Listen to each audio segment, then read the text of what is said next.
Okay. Well, first of all, thank you very much for your time. It's Absolutely. a great pleasure. First of all, you have as Junior, Natalie, Mavis, Adele, Mel, Tully, and now another girl. Why the issue of the women's and the growing up issues for that woman? The growing up issues. It's very interesting. Your filmography, all of your works have girls who have growing up issues. Why? It's a great question, and not one that I think I know how to answer. I think at the core of it must be the fact that I'm a father of a daughter, and that I am, constantly thinking about her own childhood and how it mirrors mine. I'm obsessed with the concept of parenting, and all my movies are about parenting, whether it's Nick Naylor parenting his son in Thank You for Smoking, or whether it's Juno contemplating the concept of parenthood, or even George Clooney being a parent to Anna Kendrick and Up in the Air. I think that the idea of parenting is something that has always confounded me. It's something I've always wanted to be good at, but scared that I would fail at. And it's kind of central to the human experience. And I don't know why, but somehow I'm trying to figure it out through movies. So you are figuring it out also right now. It's not an issue. It's not a subject that you have closed. No.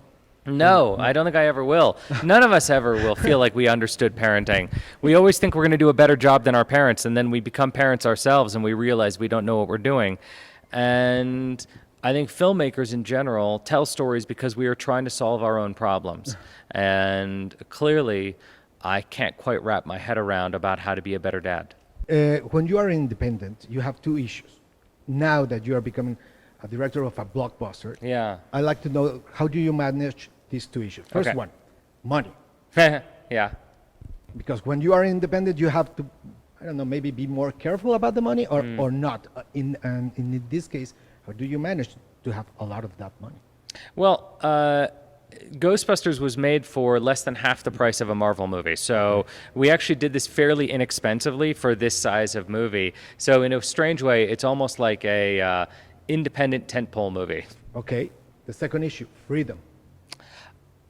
Sony gave me a lot of freedom on this film. And I have to tip my hat to them and extend my gratitude, because I turned in my screenplay for Ghostbusters and they had almost no notes. They greenlit the movie and they supported me through the making of this very personal film that takes place in an epic landscape. It is an adventure film. It has a car chase. It has a huge epic ending. But at the core of it is the personal relationships of these young characters. And Sony has always respected that and almost treated me like an independent filmmaker. Do you feel that you have to go back to the independent films? Or you never leave it? Or, I don't know, maybe in the environment of Hollywood or whatever, do you think you have to go back to do another independent film? I want to tell personal stories no matter what size they are. I'll tell you what, I had a very interesting experience recently. I went to Comic-Con for the first time as a director, and I sat in a room with 3,000 people watching Ghostbusters, and the response was similar to being at Sundance. I was in a room filled with people who loved movies. And that was the moment I think I really realized I can make Sundance movies and I can make Comic-Con movies, and both will be fulfilling and both will connect me with other people who love movies as much as I do. Some directors say that the editing is the most painful part of the filmmaking. For No, you, it's the best. yes? Why for you is the best? Well, the whole process of making a movie is getting closer and closer to what the actual story is. And when you write it, you have a very broad sense of what the movie is, and then you shoot it and you tighten it, and then you cut it and you tighten it down. And it's through each refining process that you closer and closer to what you're actually trying to say. Or do you think that this issue, this new Ghostbusters that you are beginning now, is going to become another saga for you? I hope so. I see this as a foundation for future Ghostbusters movies, but not just for me.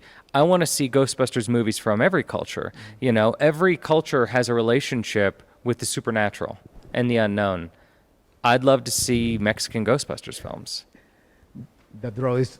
We have the poster. We got the logo. Let's get this going. Yes, it's great. Let's get Del Toro on this. Thank you very much. Thank you. Thank you.